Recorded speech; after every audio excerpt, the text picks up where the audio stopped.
Jesus disse: e conhecereis a verdade, e a verdade vos libertará. Aí depois ele disse: eu sou a verdade. Então Jesus promete libertação. Muitas vezes, desde o Velho Testamento, Deus fala sobre libertação, sabe? Nós temos a tendência de achar que os 10 mandamentos começam ali, né? Não terás outros deuses, mas o que está antes também já faz parte da lei de Deus, e ele fala de libertação, especialmente quando você lê Deuteronômio, capítulo 5, onde houve a repetição da lei. Deus fala de libertação. Ele fala no 4º mandamento que o sábado é um símbolo da libertação, quando ele tirou o povo de Israel. Dá uma olhada lá, tá? Mas não vou falar sobre o sábado, não. Vou falar sobre libertação, liberdade. Então, Deus é acusado muitas vezes de ser um ser que proíbe demais. Quando as pessoas querem tirar esse rótulo de Deus, então elas falam que são as igrejas que proíbem demais, os religiosos proíbem demais. E quando elas começam a conhecer filosofias proibidas por Deus, ou consideradas por nós, cristãos, como sendo proibidas por Deus, e o ocultismo, ou algo semelhante às trevas, ou contrário à palavra de Deus. Então, todas essas coisas que vocês já ouviram muitas vezes, e já assistiram filmes, etc. Então, essas tais filosofias, elas prometem libertação. Várias delas, você pode estudar na história, né? Várias filosofias, por exemplo, da Inglaterra, né, que duram escondidas até hoje, né? Eles fazem muitos cultos onde se inclui, por exemplo, orgia. A orgia sexual faz parte do culto, né? Então dá aquela sensação de libertação. E no Brasil temos outras filosofias que ensinam você a tomar um chá especial, ou então a fumar alguma coisa ali que te dá liberdade. Os que usam as drogas, né, falam que as drogas te dão a liberdade, né? Você vai na Cracolândia perguntar sobre isso, eles falam: a droga te dá um barato, né? Você se sente livre, solto, nada de proibido.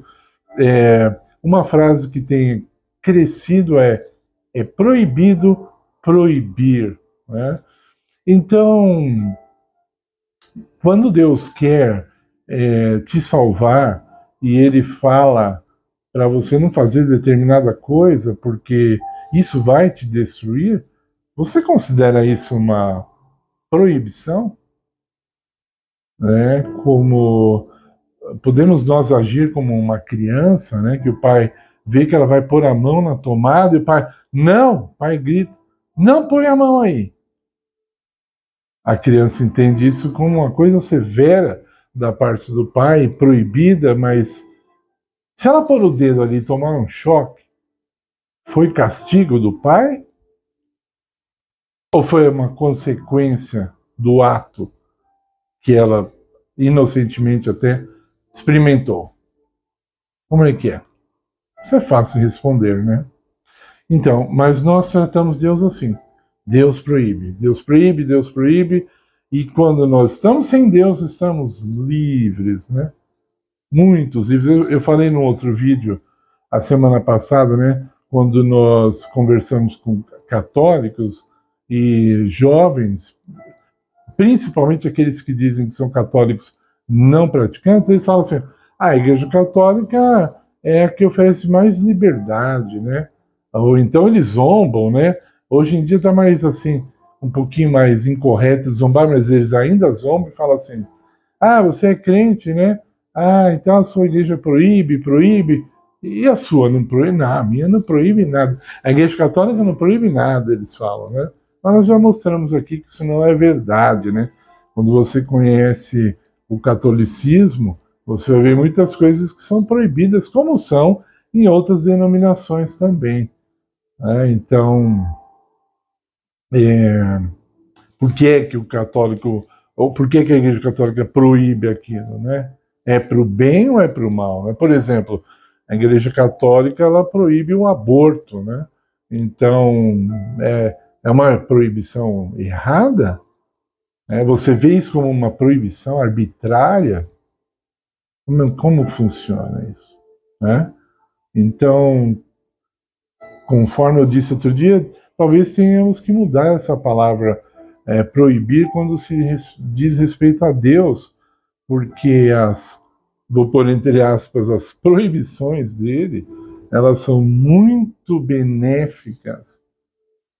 Elas não são por causa da maldade dele ou algo semelhante, como eu já falei várias vezes, um Deus cheio de gosto.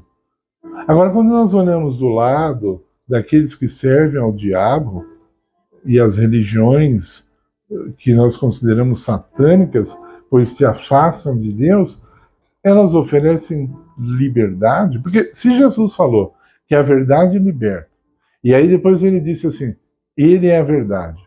Aí, depois, no mesmo capítulo, um pouquinho depois de João, capítulo 8, 32 e 36, ele fala que a verdade liberta. Aí, depois do 44, ele fala que Satanás é o pai da mentira. Então, a mentira escraviza.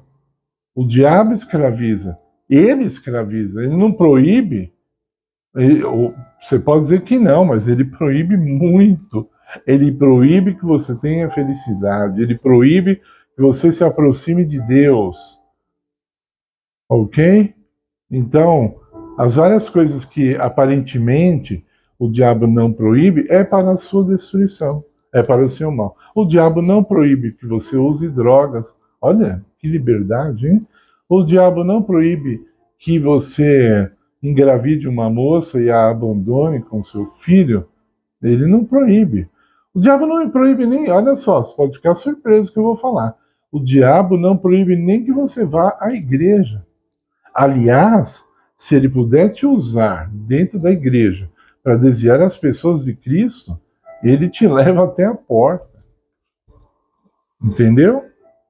Ele te leva. Sabia que em todas as igrejas, quando tem culto, tem uns demônios ali, vigiando ali, vendo se pode aproveitar alguém para destruir a atenção que deveria ser dada à palavra de Deus, ou ao culto, ou à adoração. Se ele puder perturbar, ou se ele puder roubar a cena, ele vai roubar.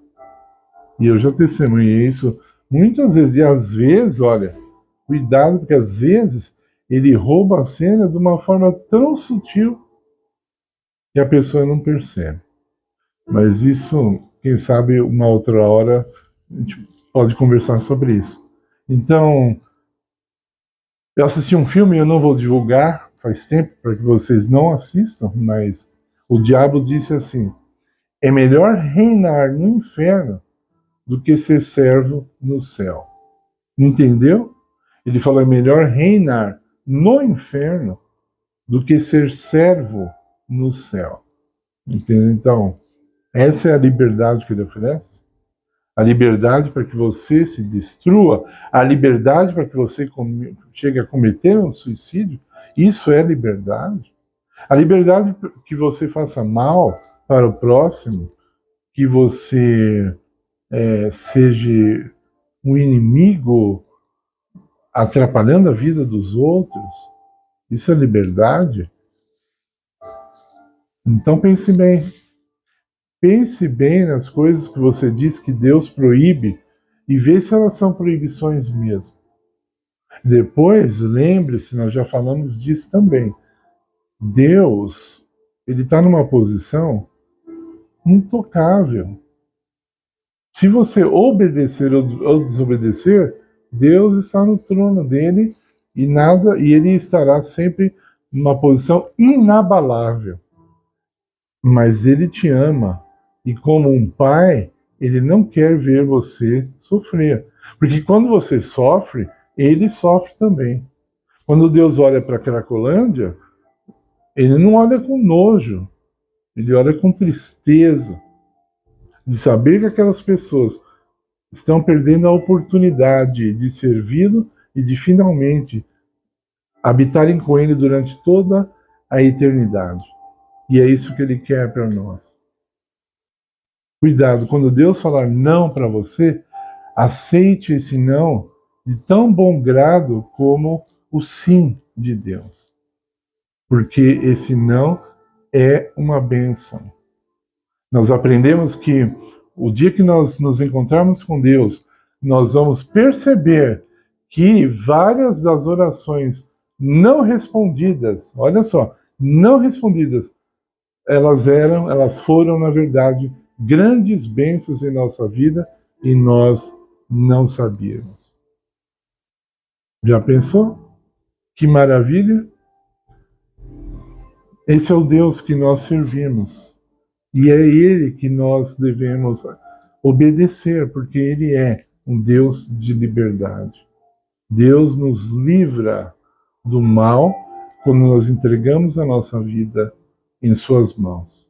Confie.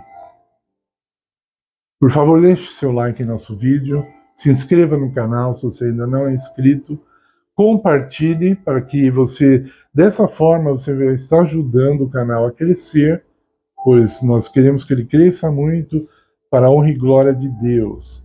E se você puder colaborar conosco também, sua ajuda será muito bem-vinda, pois nós temos várias necessidades em nosso ministério que precisam ser sanadas, principalmente agora, enquanto o canal é pequeno. Nós não temos patrocinador, não somos patrocinados por nenhuma denominação, então contamos com a ajuda daqueles que assistem aos nossos vídeos. Muito obrigado pela sua atenção. Fique na paz do Senhor Jesus. Amém.